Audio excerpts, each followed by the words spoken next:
മലപ്പുറത്തു നിന്ന് വിനോദയാത്ര പോയി വാൽപ്പാറയിൽ ട്രാവലർ വാൻ മറിഞ്ഞു മരിച്ച അധ്യാപകരുടെ കൂട്ടത്തിലുണ്ടായിരുന്ന മജീദ് മാഷിന്റെ വീട്ടിൽ പ്രതിപക്ഷ നേതാവ് വി ഡി സതീശൻ സന്ദർശനം നടത്തി. സംസ്കാര ചടങ്ങുകൾക്ക് ശേഷമാണ് മജീദ് മാഷിന്റെ മലപ്പുറത്തെ വീട്ടിൽ സതീശൻ എത്തിയത്. മാഷിന്റെ കുടുംബാംഗങ്ങളുടെ ദുഃഖത്തിൽ പങ്കുചേരുന്നതായും അനുശോചനം രേഖപ്പെടുത്തുന്നതായും സതീശൻ പറഞ്ഞു. മരിച്ചവരുടെ കുടുംബങ്ങൾക്ക് സർക്കാർ അടിയന്തര സഹായം ഉറപ്പാക്കണമെന്നും അദ്ദേഹം ആവശ്യപ്പെട്ടു. കേരളം മുഴുവൻ ഏറ്റവും പ്രയാസമുണ്ടാക്കിയ ഞെട്ടലുണ്ടാക്കിയ ഒരു അപകടമാണ്.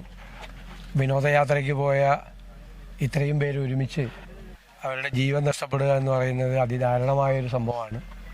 ഒരു പ്രദേശത്തെ മാത്രമല്ല, കേരളത്തെ മുഴുവൻ സങ്കടത്തിലാഴ്ത്തിയ വിഷമിപ്പിച്ച ഒരു ദുരന്തമാണ്.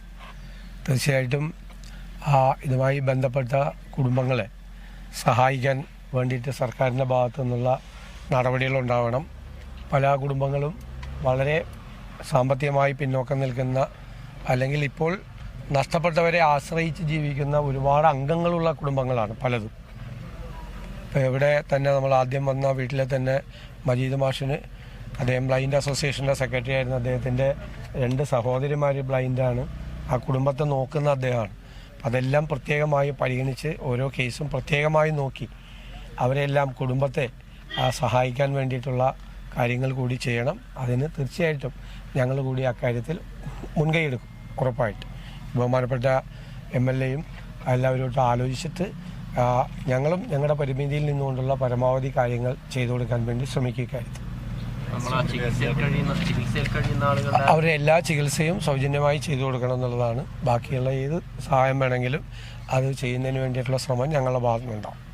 ദുരന്തത്തിൽപ്പെട്ട കുടുംബങ്ങൾ ഇപ്പോൾ കടുത്ത പ്രതിസന്ധിയിലാണെന്നും സർക്കാർ ഇടപെടൽ അത്യാവശ്യമാണെന്നും സതീശൻ ചൂണ്ടിക്കാട്ടി. പല കുടുംബങ്ങളും സാമ്പത്തികമായി പിന്നോക്കം നിൽക്കുന്ന സാഹചര്യത്തിൽ അവർക്കായി പ്രത്യേക പരിഗണന നൽകണമെന്നും അദ്ദേഹം പറഞ്ഞു. മജീദ് മാഷിന്റെ വീട്ടിൽ സന്ദർശനം നടത്തിയതിനു ശേഷം മലപ്പുറത്ത് മാധ്യമങ്ങളോട് സംസാരിക്കുകയായിരുന്നു സതീശൻ. തമിഴ്നാട്ടിലെ വാൽപ്പാറ ഘട്ട് റോഡിൽ വിനോദയാത്രയ്ക്കിടെ വാഹനം നിയന്ത്രണം വിട്ട് താഴേക്ക് പതിച്ചതിനെ തുടർന്ന് 9 പേർ മരിക്കുകയും 5ഓളം പേർക്ക് പരിക്കേൽക്കുകയും ചെയ്തിരുന്നു. ഈ channel news Malappuram. Skinnova skin clinic, advanced centre for skin and dermatosurgery. വളാഞ്ചേരിയിൽ 20 വർഷമായി സേവനമനുഷ്ഠിച്ചു വരുന്ന സീനിയർ സ്കിൻ സ്പെഷ്യലിസ്റ്റ് ഡോക്ടർ ഷമീറിന്റെ സേവനം. Skinnova skin clinic, advanced centre for skin and dermatosurgery, Federal Bank building, Kozhikode road, Valanchery.